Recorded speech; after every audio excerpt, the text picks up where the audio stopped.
আসসালামু আলাইকুম।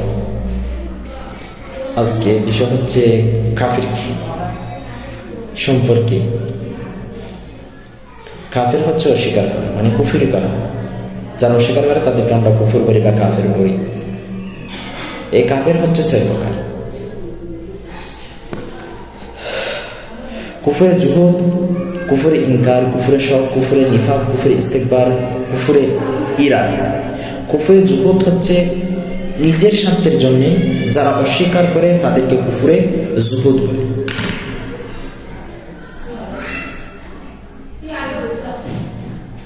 কুফরে ইনকার হচ্ছে সরাসরি না করে দেওয়া, না মানা। সত্য জানার পরেও, সত্য বোঝার পরেও, সত্য দেখার পরেও যে বিষয়, ইসলামিক যে বিষয় জানার সত্ত্বেও সে ইচ্ছাকৃতভাবে সরাসরি না মানে তাকে কুফরে ইনকার বলে। কুফরে সন্দেহ। সন্দেহ বলতে ধরো কলম, এটা কলম না কাটপিচ্ছে, সন্দেহ তাকে, কিন্তু উনি দেখতেছে এটা কলম, এর বাইরেও উনি মনে করে কি এটা কাটপিচ্ছে। এইরকমই ইসলামিক বিষয়। জাহান্নাম আছে না নাই, ছোট্ট একটা কবর, এখানে জাহান্নাম জান্নাত থেকে কোত্থেকে আসবে, এরকম অস্বীকার করা, সন্দেহ করে অস্বীকার করা, এটা হচ্ছে কুফরে শক। কুফরে নিফাক, মুনাফিক কাফের।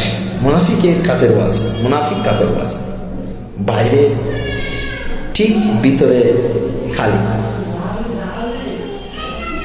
বাইরে লাগবে উনি বড় আল্লাহর ওয়ালা, আল্লাহর ওয়ালি, কিন্তু ভিতরে গিয়ে দেখলে দেখা যাবে ওনার ভিতরে কিছু নেই। এটা হচ্ছে যে কুফরে নিফাক। কুফরে ইস্তেকবার, অহংকার করা, যেমন শয়তান করেছিল।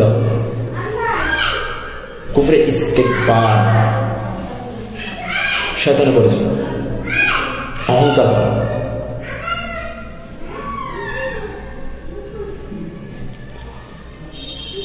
এইরকম অহংকারের কারণে না আমি জান্নাত মানব না। হ্যাঁ, আমি জানি জান্নাত আল্লাহ তাআলা দিয়েছে, কবরের মধ্যে গেলে জান্নাত জাহান্নাম আছে, এটা জানার সত্ত্বেও উনি অহংকারের কারণে, উনি বড় আলেম হওয়ার কারণে বাতিলদের কাছে, বাতিল অন্তত অন্য ধর্মের কাছে ঢাকা খাওয়ার জন্য, নিজের অহংকারের কারণে বড় আলেম হিসেবে প্রমাণ করার জন্য উনি অহংকার করে অস্বীকার করাকে কাফিরে ইস্তেকবার বলে।